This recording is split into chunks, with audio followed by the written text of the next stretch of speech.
Hi friends, welcome back to my channel. ఈరోజు BSNL గురించి 3 విషయాలు మనం మాట్లాడుకుందాం.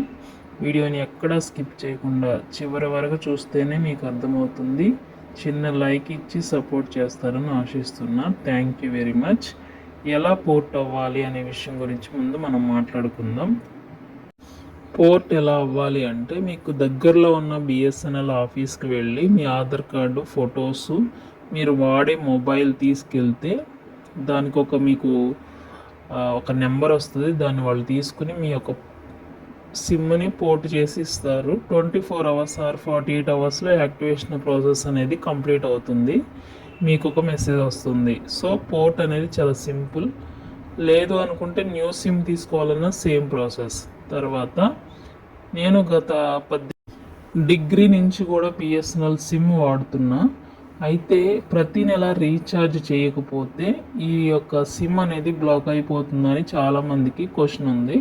సో ముందు మీరు సిమ్ తీసుకోవాలంటే అసలు మీ ఏరియాలో బిఎస్ఎన్ఎల్ యొక్క నెట్వర్క్ కనెక్టివిటీ ఎలా ఉందో చెక్ చేసుకున్న తర్వాతే బిఎస్ఎన్ఎల్ సిమ్కి మీరు మార్చుకోండి, లేకపోతే తీసుకోండి న్యూ సిమ్. అయితే గత 18 సంవత్సరాలుగా నా ఎక్స్పీరియన్స్ ఏంటంటే, బిఎస్ఎన్ఎల్లో చాలా వరకు నెట్ ఇష్యూ అనేది కామన్గా ఉండేది. బట్ ఏంటంటే ఇంట్లో వైఫై ఉండడంతో మనం మేనేజ్ చేయాల్సిన పరిస్థితి. సో బిఎస్ఎన్ఎల్ సిమ్ ఇప్పుడు ఎంత స్పీడ్ పెరిగిందంటే, ఎంత టెక్నాలజీ పరంగా ఎన్నో ఇంప్లిమెంట్స్ అయితే బిఎస్ఎన్ఎల్ వాళ్ళు తీసుకొచ్చారు. సో మీ ఏరియాలో ఉంటే కనుక డెఫినెట్గా మీరు బిఎస్ఎన్ఎల్కి పోర్ట్ అవ్వండి, లేకపోతే న్యూ సిమ్ తీసుకోండి. గత ఇయర్స్లో అయితే బిఎస్ఎన్ఎల్తో చాలా ఇబ్బంది పడ్డాను. ప్రజెంట్ సిచ్యువేషన్లో బిఎస్ఎన్ఎల్ అనేది చాలా వరకు అప్గ్రేడ్ అయ్యింది. టాటా వాళ్ళు మంచిగా ఫీచర్స్ తేవడమే కాకుండా గవర్నమెంట్ పరంగా కూడా వీళ్ళు అప్రోచ్ అయ్యి మొబైల్ని లాంచ్ చేస్తున్నారు. 5G సిమ్, 4G సిమ్ ఇవన్నీ కూడా ఇంప్లిమెంటేషన్ చేస్తున్నారు. సో ఓల్డ్ ఈజ్ గోల్డ్ అన్నట్లు అదే సిమ్ని నేను కంటిన్యూ చేయడం వల్ల ఎటువంటి ఇబ్బంది లేకుండా నేను సింపుల్గా వాడేసుకుంటున్నా.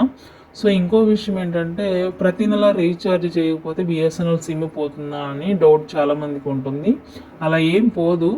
మనకు ఒక వ్యాలిడిటీ డేట్ ఉంటుంది, అలాగే ఇంకొక 2 months 3 months ఎక్స్టెన్షన్ డేట్ కూడా ఉంటుంది. దాన్ని చూసుకొని మన రీఛార్జ్ అనేది చేసుకోవచ్చు. ఎందుకంటే ప్రతి ఒక్కరూ 2 సిమ్స్ అయితే కంపల్సరీగా వాడుతున్నారు కాబట్టి అన్నిటి దాంట్లో బ్యాలెన్స్ చేసుకోవాలంటే ఇబ్బంది పడతారు. కాబట్టి మీరు ప్రతి నెల చేయకుండా వన్ మంత్ తర్వాత ఒక నెల ఆపేసుకుని ఇంకో నెల చేసుకుని అలా 2 సిమ్లు మేనేజ్ చేయగలిగితే మనం సిమ్ అనేది బ్లాక్ అవ్వకుండా జాగ్రత్తగా కాపాడుకోవచ్చు.